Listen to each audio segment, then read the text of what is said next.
man I'd like to introduce to you today is an Australian surfing icon. He was world champion in 1978. He's a pioneer of surfing becoming a professional sport. If you've ever wondered how did surfing become what it is now, then meeting the man that we're about to meet will answer some of those questions. He is none other than Wayne "Rabbit" Bartholomew. He's a living legend. He's the original Coolie kid. Wayne "Rabbit", thanks for joining us. Well, thank you, Ian. Yeah, it's my pleasure to be here, mate. I don't know. I think you've given me too much credit, but I was definitely part of that vanguard that pioneered a fair bit of this sport. Yeah. Well, you and I met around 5 or 6 years ago through a mutual friend, Richard Grellman, who developed the Wipeout Dementia Initiative, and you would come as an ambassador, as Richard's friend, down to Manly, and you would surf with us and we'd raise money for such a great cause. And I got to know you through that, and I believe I might have even surfed a final with you. So that's my claim to fame, that I got to surf a surfing final with Rabbit Bartholomew, an ex-world champion. Oh, look, we've had a lot of fun. I really enjoyed being an ambassador for, Wipeout Dementia. We've had a lot of fun down there at Manly and across at Bondi. And I've had finals with you, and I've had finals with, had finals with Richard and, former prime ministers and premiers. And it's just a lot of fun. And we've raised a lot of money and a lot of awareness for just a great cause, and I'm proud to be an ongoing ambassador for Wipeout Dementia. Yeah, definitely. Now, Richard, who introduced us, was chairman of the ASP at the time when you were president of the ASP, yep, the Association of Surfing Professionals. That's right, Richard. Richard Grellman was a very special figure in my professional life, because he kind of, even though we had a fair bit of structure, he brought a real true governance model to the ASP, which is now the World Surf League, the WSL. The foundations for the Dream Tour, which was really my dream, my goal. It couldn't have been achieved without Richard, because he turned the rabble into a structured global governing body that truly had a lot of integrity. Yeah, no, he's a very good man, and I know he's appreciative of you and your support. But in fact, we go back even longer than that, because in 1980, I was on the beach at Cronulla, and I believe I was watching you surf a final at Cronulla. Would that be right? That's right. I had several big World Championship finals at Cronulla. They were both against the great Hawaiian surfer Dane Kealoha. But the one you were talking about was the Straight Talk Tires Pro at right on the beach there at I believe Allura. Yeah. And I won that one. It was a great win. It was small surf that time, and I'd converted to twin fins. I was getting sick of Mark Richards and Dane Kealoha and all those great surfers dominating on the twin fin. I converted, and I was able to actually win that one. So that was a great victory. That was nice that you were on the beach for that one. Well, I was in my final year at high school. I was in Wollaware High School. In 1980, surfing was introduced as a sport into our school, which was just the most radical thing. Yes. But that was a dream of yours quite some time ago. Why don't you just take us on a little bit of that journey, from the 60s to surfing actually becoming something that was recognized in schools? Well, that's right. Well, it was an exciting time, because, the late 60s was really that shortboard revolution, where really it was like from one weekend to the next. One weekend everyone's out there, walking the board and hanging five and having, really cool style and all the beach fashion. And in between, we started stripping the boards down, reshaping them as cut-down surfboards. In the very next weekend, we were riding 6-foot surfboards, doing roundhouse cutbacks, and it changed surfing forever, really. It nearly designated that the longboarders to like the age of the dinosaur. But of course, now they're back with a vengeance. But but it was a fun era. So that was the beginning of real high performance shortboarding. It was also an era, like in 1968, the president of the Kira Surf Riders Club, Paul Daly, took me to a meeting of what is now Surfing Queensland. It was the Association of Surfing Australia. And at the front of the meeting, there was 4 or 5 of the most respected men in Coolangatta, like businessmen, people like John Dean and Billy Stafford and Gordon Phillipson and Barry Townend, and very well-respected figures. And I looked at them and said, well, like if the most respected men in town are chairing this meeting, then this must be something. This could end up being a sport.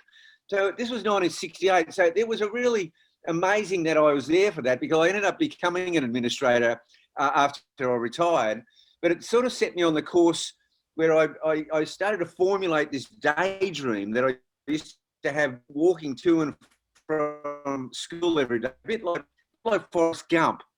And this daydream every single day became stronger and stronger. And the daydream was a thing called professional surfing. And like it was an unthought of thing. The biggest skeptics were my fellow surfers. They thought I was off my rocker. There was no way anyone was ever going to pay anyone to go surfing, because at the time, corporal punishment was still big at school, and we were getting the cane for going surfing. Now the kids go surfing as part of sport. But I was a bit instrumental in Miami High School on the Gold Coast. Was the very first school in Australia to have surfing as a sport in 1970. And I was a little instrumental in that, because, you know, the headmaster, who became a very dear friend of mine in later life, called me to the office one day and said, look, Rabbit, you know, you're missing a lot of school. What do you want to be in life? And I looked at him, I said, sir, I want to be the #1 surfer in the world. I want to be world champion. I want to be a professional surfer. And every adult till that point had looked upon me with complete and total scorn whenever I said anything like this. And he looked at me and he said, Rabbit, I'll back you. Yeah. As long as we made the deal. He said, I'll give you free time. You make sure you pass your tests and you know, like just be respectful to the teachers. And I said, okay, great deal. And that began this process. And next minute we've got surfing as a sport at Miami High School, and it was fantastic.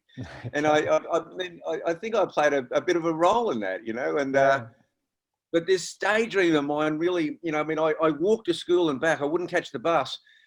There was actually this fence, and it's still there. Next time you're on the Gold Coast, I'm going to take you to this fence and show you. It's a very narrow, thin brick fence, and I'd walk along, and it was in sections. And in those days, you didn't have a backpack; you had a port. And I'd walk along, and I had to jump about a metre, and I'd jump and land like a ballerina. And if I landed, that meant that I got to the next leg of the world tour, and then I'm winning. And there was about 8 or 10 different sections. And sometimes when I fell at the end, I went, damn, Mark Richards, he beat me again. It was unbelievable. It was a real thing in my head that, like, if I got to the end, I won the world tour. And it's a funny thing because, you know, I ended up spending like 10 years, you know, in the top 4 in the world.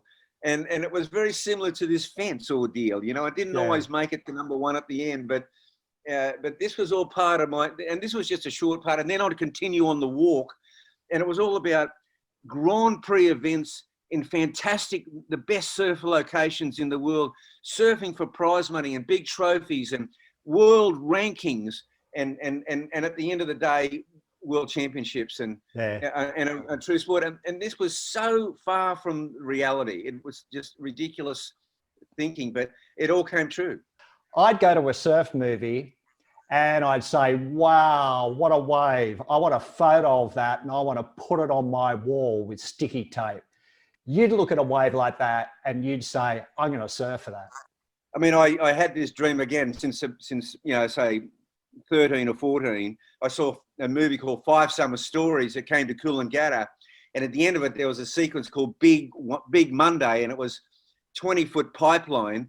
And I was this skinny little kid from Coolangatta, and it just moved me. There's something deep inside me. And I said, I don't know how I'm going to do it, but I'm going to ride that wave. And I harbored that for a very, very long time. And then when I was about 19, I really got to take on pipeline. And that was when I had the fantastic sort of camaraderie with Shaun Thomson and Michael Thomson, his cousin. and we really took on the backside pipeline. And, you know, it was a fantastic challenge. You know, you can never say you conquered pipeline, but there's a certain way you can say you became a master out there. And, you know, I put a lot of time in at pipeline and Sunset Beach and Waimea Bay and all the big wave spots. And it was very much a passion of mine. People had said to me, it's not until you stand on the beach at Pipeline on a big day that you get some idea about how heavy and gnarly this wave is. And it's true. And when we arrived on the North Shore, I looked at the surf forecast and I thought, oh, heck, it's going to jump up to 10 or 15 foot, you know, in the next couple of days. And when we arrived, it was about 3 foot. And I was feeling really tired from having traveled so far. But I thought, I better surf now because there's no way I'm going out in 10 to 15 foot. Oh, that's so good you got to see it, though, because, you know, when you're standing on the beach at Pipeline, and it's so close, and they are just these big, you know, it's loud and you can hear them and they're spitting out and they're, you know, it's not an even sort of lineup. They come through in slightly different, you know, you are putting it all on the line every time you take off on Pipeline. There's no doubt about it. It's like, you know, it's like Formula One. It's like MotoGP. It's like and of course we're the grandfather of action sports. You know, surfing, particularly there on the North Shore. Yeah. So it's a really special place. I was privileged enough to be able to have 42 winters on the North Shore. Before I kind of hung the boots up a bit there, you know, I don't look for those kind of waves anymore. And when you don't make it, it's heavy. Yeah. You know, I've got a lot of heavy memories of just pulling into big, thick, you know, waves that shut down and it all goes black. And, you know, you just go, well, anything could happen now, you know, and you really got to keep your wits about you and keep your bearings about you and make sure you don't land on your head on the reef. Whereas, you know, I'd always put my bum first and make sure I'd sacrifice my bum with a bit of padding, you know, if I could. Yeah. Well, COVID was a shocker for so many people. What did Rabbit Bartholomew take out of that? Well, what I've taken out of that is first of all, absolute gratitude for Australia. You know, we're an island nation. I think generally you know, the government has done a good job. I think the state government, the state premiers have done a good job. It's a very, very difficult situation, and you know, they've kept Australia safe. I think that Australians, what I've taken out of it is a gratitude for what we offer. You know, we have the best healthcare system in the world. It has been tested. You know, you go to a hospital in Australia, there's a team of people waiting to look after you. You know, you were seeing in other parts of the world, staff don't even go to the hospitals anymore. It's a terrible situation. I don't think we appreciate how good we've got it. You know, we've got this incredible welfare system that, you know, because we pay our taxes and you know, we look after our elderly, and our welfare system has really stood up to this, you know, and really helped Australia out. And, you know, I mean, we're obviously economically we've been devastated like everywhere else, but not as badly, you know. And then, you know, we've just got, you know, just the democracy, the freedom, the lifestyle we have here. I mean, I know friends of mine who have returned from overseas recently, and these are places to people that went to very, very good places, like great surfing locations. And they came home and, oh, thank God I'm back here. This is so much nicer here. It's kind of like, it is a level playing field like that. I mean, everyone can go and pursue like something that they're passionate about. And I particularly think that's important for youth. You know, I think it's very important that youth finds a passion. And we live in the age of anything goes. You know, it's not the traditional, you know, there's not just the traditional pathways anymore for both careers or just, you know, pursuits. But just to have a passion for something, it just gives you something to drive for. It gives you that motivation and to a feeling of belonging and making a contribution and really feeling alive. Yeah. Have you found that more difficult as you've got older? How do you go from being world champion, pulling into backdoor at Pipeline, to, you know, respectfully, an older gentleman, riding perhaps a thicker board or perhaps a longer board? Have you found that transition difficult? Well, the thing about it is that it is a bit of a gradual transition. There's certain things, you don't lose your love of surfing. There's not a huge departure in just the fundamental, the basics. But the thing is, you lose, you kind of lose your courage a bit, and you lose your courage through having a couple of niggly injuries, and they happen.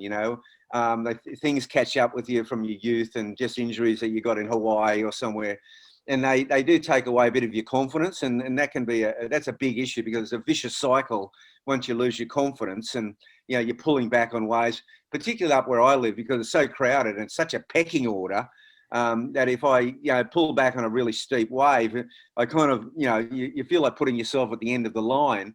Not to mention that I nearly kind of explained to people up here that surfing at Snapper and this Rainbow, the Superbank on a crowded day, it's a bit like the human version of the plains of the Serengeti, where the old lion who once ruled the pride has been banished.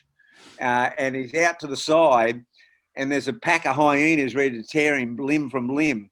That's life up here. I mean, there's no, we've been overwhelmed, overloved and overwhelmed by sheer unbelievable crowds.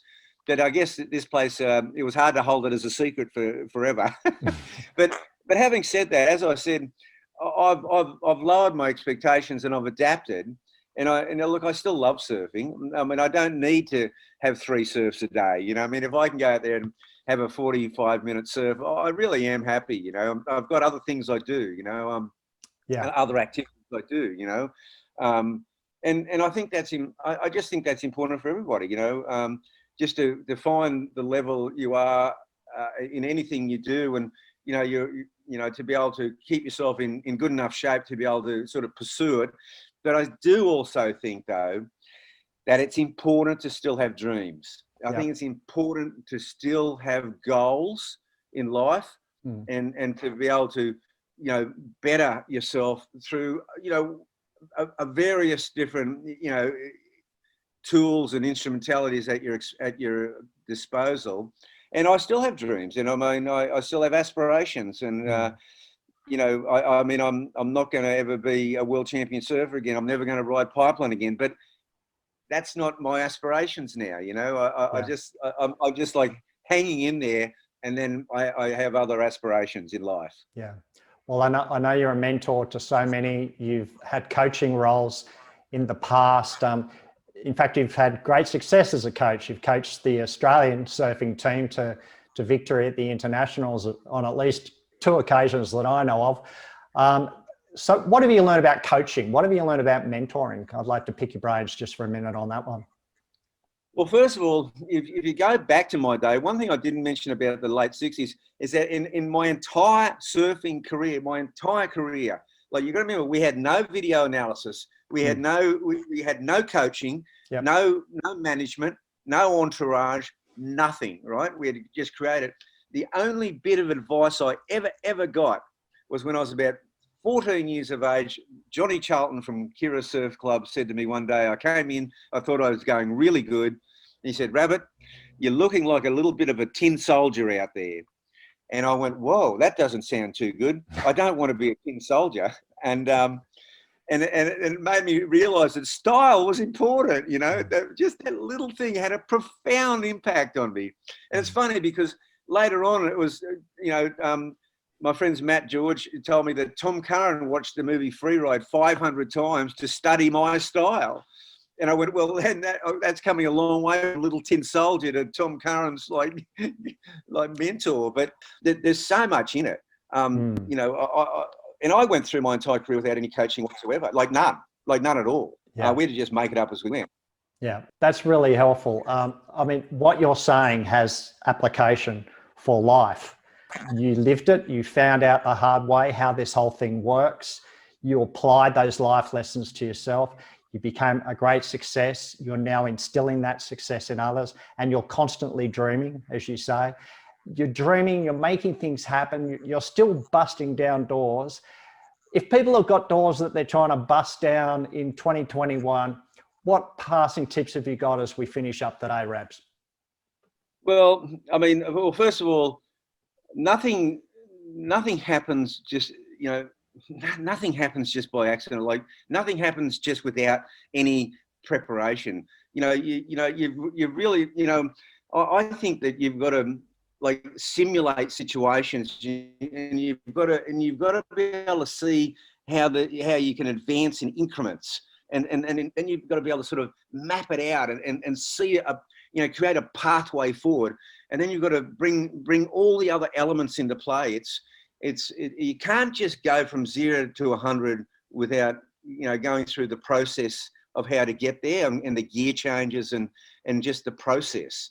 And I just think that's really important. I think now people have got to it's a rolling assessment. It's a rolling assessment of weekly life of what 2021 is put before us. There's, I think, the ability to reinvent yourself. I mean, if you look at today, kids going through schools, getting 4 or 5 different qualifications, the old traditional pathways of one career for your whole life, those days don't happen anymore. People are encouraged now to multi-skill, to train up in different, with different qualifications. And all these different things can be a component of make you that whole person, and then seeing a pathway forward. And as I said, then finding that passion. And really finding that passion, something that really drives you, something that you go, I really want to be associated with this. I want to take this to another level. I mean, these are the things that drive people, and they're all just little, you're just unlocking little keys within yourself, and then just this ability to kind of bring it all together. It's no different to an athlete who has got all these different components, and they're all a bit raw and a bit wild, and then as they mature into thinking and it all comes together and into a peak performance. I mean, that's kind of what happens in life in a way, and you've got to be prepared to reinvent yourself, and then you've got to find a dream, and then you've got to go and grab it, and no matter how long it takes, you've got to have that perseverance and that resilience. And just create this temperament where there's times where you're tenaciously going for it, and other times when you're just slowly, it's on a slow simmer, bringing it through to a slow burn. It's just identifying those different elements and trying to bring it all together, and with the goal at the end of it. And if the goal at the end of it's your happiness and your well-being, then that's a great goal too. There's so much to learn from you. We really look forward to hearing your story as it evolves over the next 5, 10, 20 years, because I don't think you're a fellow who's just going to sit back and say, okay, well, I'm done. I've achieved what I set out to do. Right. You're constantly dreaming. You're constantly going for it. People like you are an inspiration to me, and I'm sure to others like me and people younger than me. So thank you so much. Thank you for sharing your passion. And if you can get a hold of Bustin Down the Door, have a watch of that. I think it's on YouTube streaming, and find out more about what was happening in Hawaii in the 70s. It's really quite a story. Thanks again, Brabs. Really appreciate having you, and I hope to have a surf with you. Definitely, and I want to show you that fence at Kira. Yeah. All right. Mate, thanks a lot. Okay, cheers, mate. Bye-bye.